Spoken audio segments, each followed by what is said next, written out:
Australian series അവസാനിച്ചു. ഇനി ഇന്ത്യയുടെ അടുത്ത പരമ്പര ഇംഗ്ലണ്ടുമായിട്ടാണ്. 5 T20 അതുപോലെ ഏകദിനവും ടെസ്റ്റും കളിക്കുന്നുണ്ട്. ഈ മാസം 22-നാണ് ആദ്യ ഏകദിനം. രാത്രി 7:30-നാണ് മാച്ച് ആരംഭിക്കുന്നത്. ഇതിനുള്ള ഇന്ത്യൻ സ്ക്വാഡിനെയാണ് നമ്മൾ ഇന്നത്തെ വീഡിയോയിൽ നോക്കുന്നത്. ഇതുപോലത്തെ ക്രിക്കറ്റ് ന്യൂസിന് വേണ്ടി ഈ ചാനൽ മറക്കാതെ സബ്സ്ക്രൈബ് ചെയ്യൂ. T20 സ്ക്വാഡിലേക്ക് പുതിയ താരങ്ങൾ എത്തിയിരിക്കുകയാണ്. അത് മറ്റാരുമല്ല, ജയ്സ്വാളും ഗില്ലുമാണ്. ഈ 2 താരങ്ങൾ T20 സീരീസിൽ ഉണ്ടായിരിക്കും. അതുപോലെ ഋഷഭ് പന്തിനെയും തിരിച്ചു വിളിക്കുമെന്ന റിപ്പോർട്ടാണ് വന്നിരിക്കുന്നത്. ഓപ്പണിംഗ് സ്ഥാനത്ത് ഇപ്പോൾ വലിയ പിടിവലിയായിരിക്കുകയാണ്. സഞ്ജുവും അഭിഷേക് ശർമ്മയുമാണ് അവസാനത്തെ T20യിൽ ഇന്ത്യയുടെ ഓപ്പണേഴ്സ് ആയത്.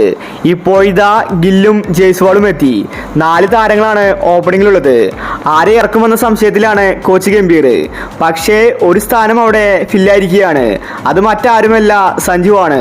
സഞ്ജുവിനെ ഓപ്പണിംഗിൽ നിന്ന് മാറ്റില്ലെന്ന റിപ്പോർട്ടാണ് വന്നിരിക്കുന്നത്. ഇംഗ്ലണ്ടുമായിട്ടുള്ള 5 T20യിലും സഞ്ജു ആയിരിക്കും ഇന്ത്യയുടെ ഓപ്പണർ. രണ്ടാമത്തെ ഓപ്പണർ ജയ്സ്വാൾ ആയിരിക്കും. അതുപോലെ തന്നെ സൂര്യകുമാർ യാദവ്, തിലക് വർമ്മ തുടങ്ങിയ താരങ്ങളും സ്ക്വാഡിലുണ്ടായിരിക്കും. ഫിനിഷർമാരായിട്ട് റിയാൻ പരാഗ്, റിങ്കു സിംഗ്. ബൗളേഴ്സിൽ അർഷദീപ് സിംഗ്, ആവേശ് ഖാൻ, രവി ബിഷ്ണോയ്. ഇവരെ എല്ലാവരെയും സ്ക്വാഡിൽ എടുക്കുന്നുണ്ട്. വലിയൊരു സ്ക്വാഡിനെയാണ് BCCI പ്രഖ്യാപിക്കാൻ ഒരുങ്ങുന്നത്.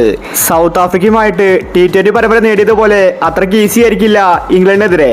ശരിക്ക് കളിച്ചില്ലെങ്കിൽ ഇന്ത്യക്ക് പണി കിട്ടുമെന്നത് ഉറപ്പാണ്. T20 സീരീസ് തുടങ്ങാൻ 2 ആഴ്ച മാത്രമേ ബാക്കിയുള്ളൂ. BCCI തല പുകഞ്ഞ് ആലോചിക്കുകയാണ് ആരെ സ്ക്വാഡിൽ എടുക്കണമെന്നത്. സഞ്ജുവിന്റെ സ്ഥാനം 100% കൺഫേം ആയിരിക്കുകയാണ്. ഇന്ത്യയുടെ ഫസ്റ്റ് വിക്കറ്റ് കീപ്പർ ചോയ്സും ഓപ്പണറും സഞ്ജു തന്നെയാണ്. ഋഷഭ് പന്തിനെ ബാക്കപ്പായിട്ട് മാത്രമേ ടീമിൽ എടുക്കുകയുള്ളൂ. ഇംഗ്ലണ്ടുമായിട്ടുള്ള T20യിൽ സഞ്ജുവിന്റെ സെഞ്ചുറി നമുക്ക് കാണാൻ സാധിക്കും. ഇനി അങ്ങോട്ട് സഞ്ജുവിന്റെ കാലമാണ് വരാനിരിക്കുന്നത്. അപ്പോൾ നമുക്ക് ആദ്യത്തെ T20ക്ക് വേണ്ടി കാത്തിരിക്കാം.